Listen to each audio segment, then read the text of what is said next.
It's a completely fair point to make. Every generation, at some point, looks around at the chaos of their specific era and assumes they must be living in the final days. If you lived through the Black Death or watched 20th century global conflicts swallow entire cities whole, you would have every logical reason to believe the end had arrived. 2,000 years ago, sitting on a hillside outside Jerusalem, Jesus described a pattern. He identified 7 specific markers that would act as a signal flare when they finally aligned. This diagram illustrates the logic of that prophecy. You don't look for 1 or 2 of these events happening in isolation.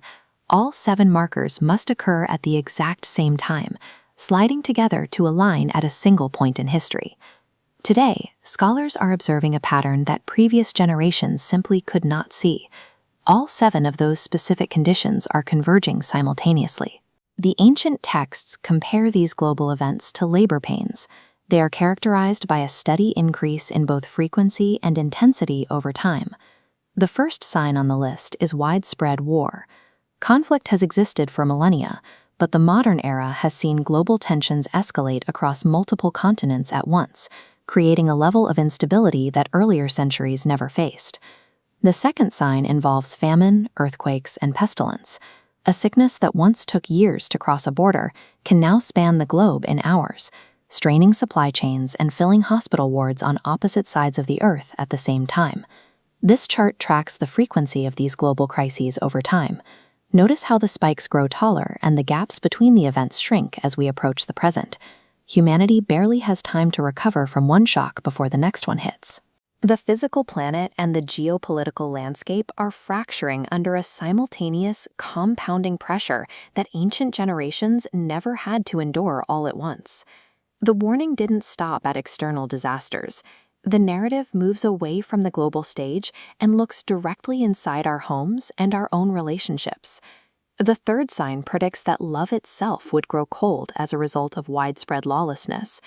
We see this today in the quiet dissolution of moral frameworks, where betrayal and fractured families are treated as normal, everyday occurrences.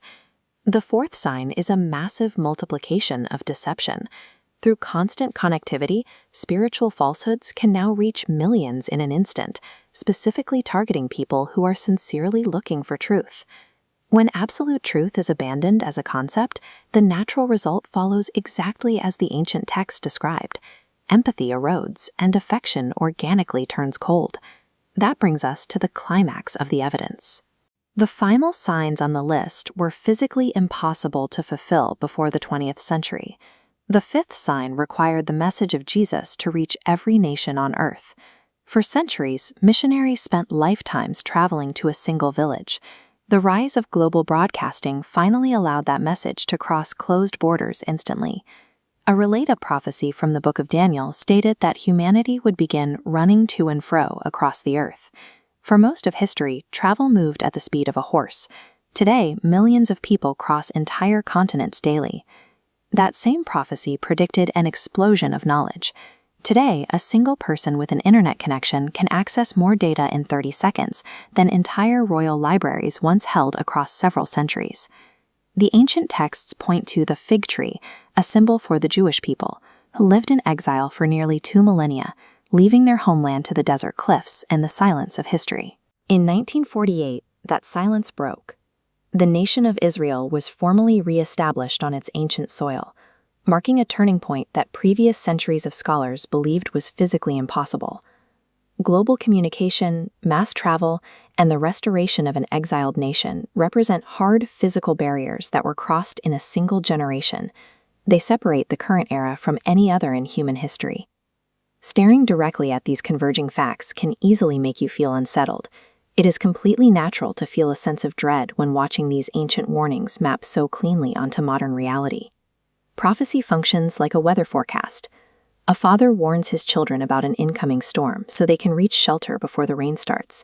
The goal is readiness, not terror. The purpose behind these ancient texts is to prompt wide-awake preparation. It is an invitation to understand the season you are living in and to navigate your life with clear purpose. We cannot control the global convergence happening around us, but we can control our response. We can choose to hold firmly to the truth, Love harder in a culture that is growing cold, and live every single day with intentional readiness.